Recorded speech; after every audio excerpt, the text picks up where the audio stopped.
where do I start? I've been in the construction industry for the last 19 years. Yeah, it's a long time now thinking about it, almost 20 years now.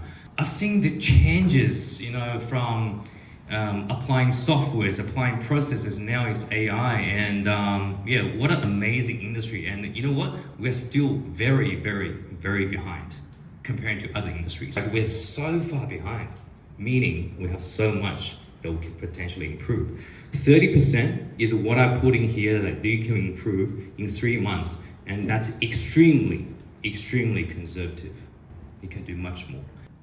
Does anybody know that majority of the people or companies in the last 4 years, since 2022, that's when the first wave of ChatGPT comes on, they actually failing in applying AI technology into their operations. So I'm not talking about ChatGPT to write an email for you. I'm not talking about ChatGPT that you use or to do a research. I'm talking about enterprise level, full agentic automation. The first of all, you really need to think about, it's not a tool. Like, it's you're buying before planning. That's why you fail. Second, you disconnect from your ops. Like, people trying to apply individual AI agents into a separate process in their organization. They're not connected together. Do you want to? Yeah. Do you know how? No. I don't think anyone really knows. Like, the very, very few amount of people actually know what they need to do. Third thing is that chasing the models, meaning that you want the best tech, always waiting for the best technology come out, then I'll apply. No, it's not about that, because there's a way around. They can use 80% new technology to do what exactly you need to do. Because you know what? Internet speed will always improve, AI will always improve, you will always improve, your business will always improve. You can never be stable. So you better get used to making changes. If there's a task that you give yourself 4 hours to do, it would take 4 hours to do. Same task, if you give yourself 1 hour to do, you may be able to finish in 1 hour, 20 minutes, or even less. You need to limit yourself to a particular time frame. What is the difference between consumer level AI and enterprise level AI? Consumer level AI is standalone, no integration, doesn't know your process, doesn't connect to your team members, and there's no real auditing trail. So that's why for established business, and that's our focus today, especially in the construction industry, we want the enterprise grade AI. And what's the difference? It is progress integration first. And what the progress integration means is that you only train the large language model with the information that you feed it. So the large language model that you apply, it doesn't go outside of your training data. It's guardrailed. It's integrated only into your system. There is ROI traceability, meaning that from the day one that you apply your technology, you already know roughly what's your return on investment. What you want to know is that I'm hoping I'm getting 5 times 1 of ROI out of it, 10 times 1 out of it, 20 times 1 out of it. Because we all need to have a goal. If you don't have a goal, you can't measure. So what the difference between enterprise level and consumer level is that we know the anticipated return on investment on day one, because we're measuring how many hours is being replaced by the AI system. There is a client at the very beginning of last year. That's when we first started Alpha AI, that's my company. They want to turn a data entry form. He's a consultant, and to a sellable report. So it took them 8 hours to finish the whole report every single time, right? So they came to us, we built a system. It took 2.5 minutes to complete a report, 15 minutes for the senior to check the report, and batch processing, meaning that he can write 10 reports at the same time. So this is almost infinite amount of ROI. And his case is that, would you get 5 to 1 investment return? Yes. 10 to 1? Yes. 20 to 1? Yes. 25 to 1? You need to work with me a bit further, maybe play tennis with me so you can get to the speed. It's all possible, all very, very possible. Not everything can be automated. That's why the ROI measure is important. So what are the things that can give you immediate high ROI? Like now, if you're still doing data entry, you're already behind I won't say 50%, 20% of the companies out there already using AI. So last week I closed a deal with an immigration agent. What they have is every month, they have 400 leads coming from their website, right? And they keep asking a question, phone, ringing them, emailing them, trying to get information, data entry, whatnot. Why are you doing that? I said, you need to build an AI chatbot guardrailed with regulations, immigration regulations, and how you want to take that client, put them through that chatbot, whether that chatbot is through a voice agent or text-based, it doesn't matter. You need to put those 400 queries through that and let that machine filter out of that 400, you have 50 convertible clients. Guess what? If we apply for that, what's a massive amount of savings? I'm saying that those extra 30, 40 people's resources can be applied to revenue generation activities. Once you save $20 an hour, if that 1 hour is applied to, not data entry because that's low value, applied to revenue generation activity, you have instantly a 1 to 4 to 1 to 5 return on investment. You're losing the opportunity that you never thought you had. I just got another one from a private certifier this morning. Same thing. Like today is a fire safety related form. It's simple, like you don't need to do anything. Then once the email comes, you just drag the file into the interface. It will spit out all the filled out forms. Someone have a quick glance. Then you push it to your SharePoint and Drive straight away. No need to save to anything. The other thing is like, have you guys found out that now searching information should be much simpler? With AI, you don't need to have a perfect folder structure. I don't even care anymore. I go to any cloud drive I have. I just need to search what I want.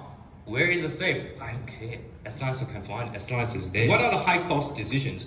Is when you don't have enough information, that you're taking a gamble of your company's future. If you don't have enough information, then you're taking a high risk. How does AI help you to do that? AI helps you to easily and transparently grab all the information that you need inside the organization and feed it to you whenever you ask for it. There's no hiding anymore. Okay, there's no mistake, no hiding, because you are connected with your ERP system, enterprise resource planning system.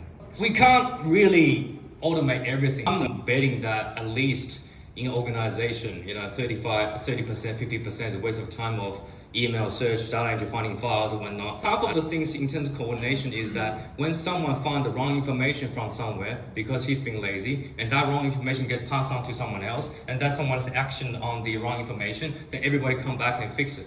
So one small mistake becomes 2 units, becomes 4 units, becomes 8 units. It just exponentially grows. That's what's really stopping our business from growing. So what I want to say to you guys is, how can we save this waste so it can be more productive? The first thing is that you need to have the right input from the knowledge base. Have the process to govern how decision is made. Then the AI can take the action. I don't want to overly complicate that. Quality input equals quality output. As simple as that. You don't start with applying your AI into the decision making. Whatever that is, make a decision. Where is the center, the truth of everything? And that becomes your Bible. Why 90 days? No one really knows like if 90 days is the right day. Also maybe 92.5 days is also good. After 90 days, the momentum just drops. Like the people are no longer excited about doing something. After 90 days, after a year, the feeling of excitement dies down, because that's when the real work actually happens. You need to manage the patients the first months. There's no result. We're just trying to understand your organization. You trying to understand your process. Most of the times, I didn't know. I didn't have the process there. I didn't have the workflow there. I'm missing a step. I'm missing a person. I'm missing expertise, and that's when nothing will happen. But you know what? That's the beauty of it. Things will happen when you find out nothing has happened. Second is that, hey, like if we fill those gaps, this is the ROI that you're gonna have. If you don't have expertise, I hope AI can replace that expertise. If you don't have the network to get your next hiring, I hope AI can do that for you as well. And then if you apply that, you have a change of capacity. There is a term called revenue per capita, revenue per employee. On average in Australia is $250,000 to $400,000. You know what? In the most modern company nowadays in the world, some companies, they run $4 million per capita. Meaning every employee that you hire, you make $4 million more revenue. That's how powerful AI is right now. You're basically using only 10% of one good hirings. What you want to do is have the power to have a choice to train those trainees and at the same time to give the senior the power to deliver. Okay? But with AI, you have choices. You know, while the new guys is getting trained, you can still deliver because the capacity changed. I would say the real scalability is when really after 6 to 8 months, you're getting down to the 98% accuracy of your automation. The 2% bug will always be there, like any software, you can't avoid it. Like even with humans, you know, like you can't make sure that a person is delivering 100% of the work 100% of the time. AI is the same. Like it's never going to be accurate because one, your business is growing. Once you start using AI, it's like an addictive machine. It's so addictive that you start to find out, oh, let me improve this, let me improve that, let me improve that. It just gets you excited to use the next one. You're not thinking about how painful it is to make a change anymore because you have already experienced what it can do for you. At that time, you're just excited, how can I apply to the next one? Let me make the mistake within a controlled environment and then improve. There is a client that we serve, they have 20,000 people on the list. They just don't have people to call them. Imagine forming up a sales team to call those people. How long will it take? All those things are good to think about, you know, but what's the saddest thing? Is because you're thinking about that, you take zero action about it. This is exactly what you can do with AI. Write up a script, get AI to text them, call them, email them. It's not just about calling. When I say, you know, the calling people, it's not about that. It's about redesigning how you can re-engage those originally engaged leads. If you are established, when you call people or text people, you immediately say that, hey, July last year, you have contacted us about this particular thing. Okay? People may ignore you. People may make a booking. But you know what? You know his mobile number. You know his email. You can follow up with that. So when you have phone calls, emails, and text messages as a combo, the trust level dramatically goes up. From the 20,000, you can convert at least 1.5%. If that 1.5% equals to millions of dollars of revenue, and for that $1 million revenue, you pay 4% out of that, 5% out of that, 10% out of that. Would that be a good deal? The missing piece is that you haven't done it before. There's no one you can trust. Conservatively, a $10 million company who's not a contractor or builder, because that revenue ratio just goes out of the window. For conventional business, if you keep 5% of your revenue as admin, is pretty good result.